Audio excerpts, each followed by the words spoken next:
for KREM News 10 at 10, where we give you more news in less time. Let's get started. We kick things off tonight with the weather. Scattered showers continue to roll across the inland northwest tonight. Chief Meteorologist Jeremy Legoo live in the Weather Center tracking the very latest. Jeremy? Well, Mark, when it comes to our overall weather pattern, we've got a little bit of atmospheric moisture. Our dew point's still at 38, despite those temperatures being right around 60. To me, that says we've got the cloud cover, we've got the moisture, and a few of those scattered showers on the backside of a cold front that swept the region.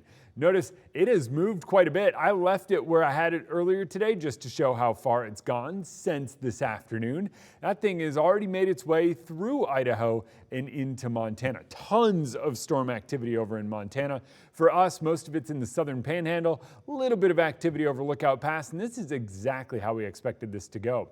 Overnight, all that stuff in Montana just continues. For us, it dries out. Tomorrow morning, we wake up to clear skies overhead and eventually see a round of scattered showers in the afternoon. Today's storms were fueled by the frontal boundary moving through. Tomorrow's are fueled by cold air overhead and daytime heating, the diurnal storms for us. Because of that, temperatures are much cooler, 62 degrees for a high tomorrow. We dry out Thursday and turn the corner to warm up, mid-60s then, 70s by Friday.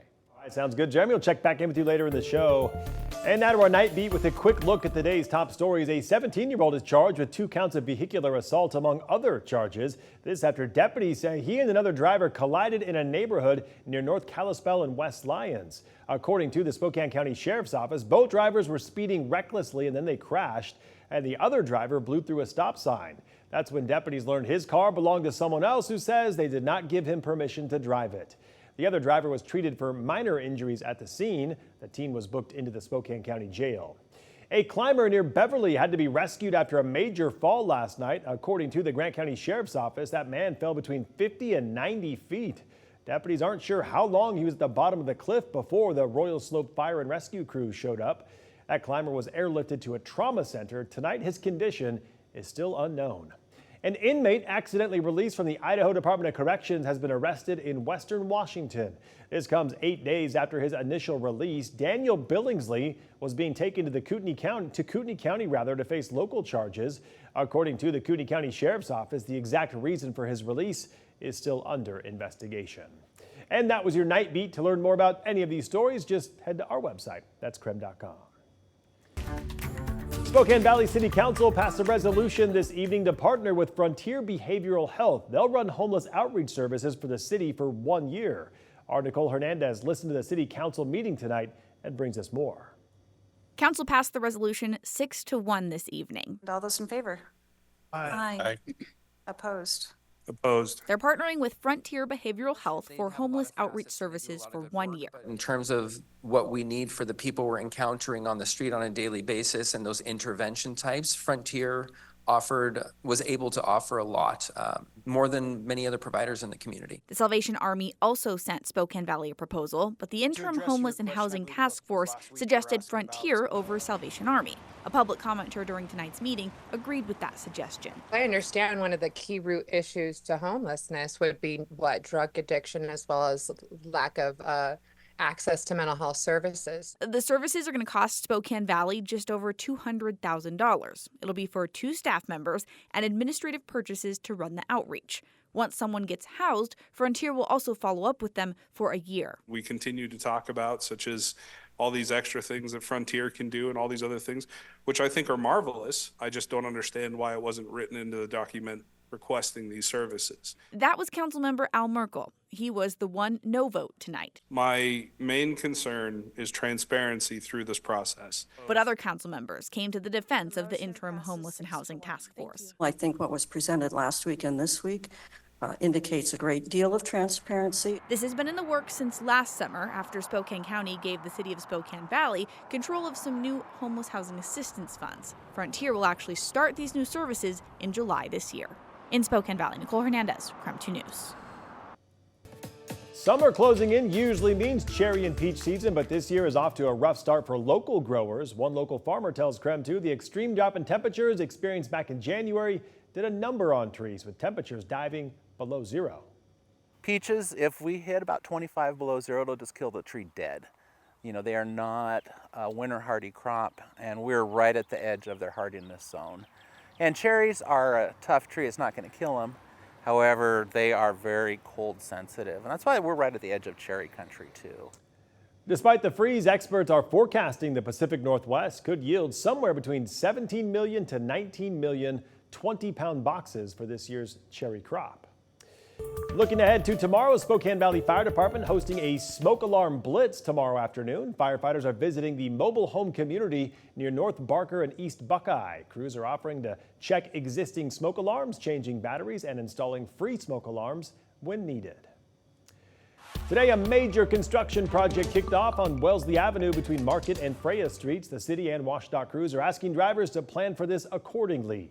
Today, crews closed that stretch of road on Wellesley Avenue. Northbound lanes on the North Spokane corridor between Wellesley and Freya are also closed. And Haven Street now reduced to one lane southbound between Columbia Avenue and Rockwell. The closures are scheduled through June 28th. Chad Daybell's murder trial continued today. He is accused of murder and conspiracy in the deaths of his late wife, Tammy Daybell, and his current wife's two children, JJ and Ty Lee.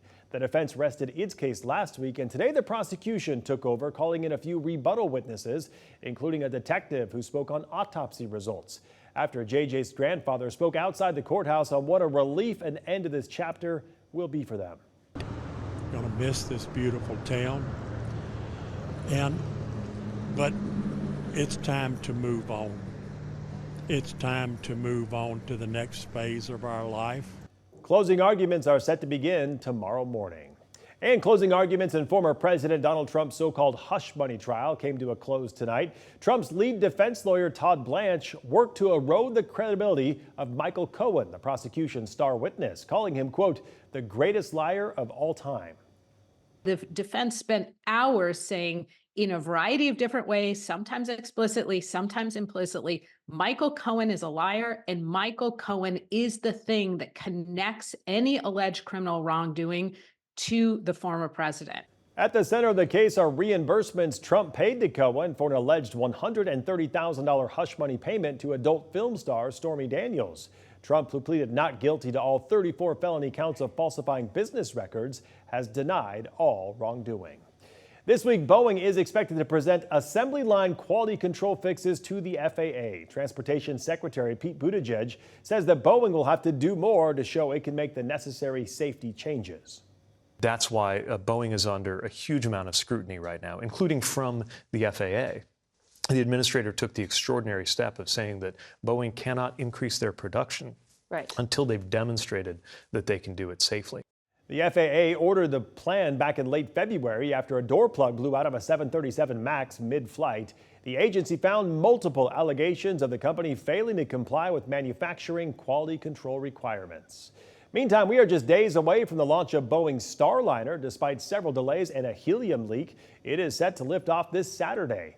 Backup dates for a potential launch are June 2nd, 5th, and 6th. Boeing's vice president said the leak is something they can manage and is not a safety of flight issue.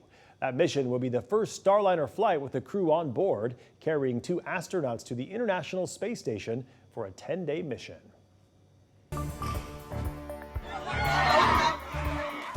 The Israeli army released its initial report about the bombing of a refugee tent encampment in Gaza, which killed 45 people. A Pentagon official confirms initial reports that Israeli airstrikes in Gaza have caused significant civilian casualties, though the exact number of dead and wounded is unclear.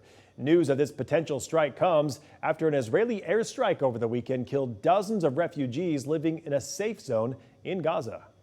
Israel has come out publicly and said they did not conduct such a strike. So again, it's something that we will press them for more information to try to find out what exactly, if anything, happened. Meanwhile, the U.S. announced that an American-made pier off Gaza was damaged in bad weather and will be out of commission for at least a week, limiting the amount of aid going into Gaza. And that was your KREM 2 News 10 at 10, where you get more news in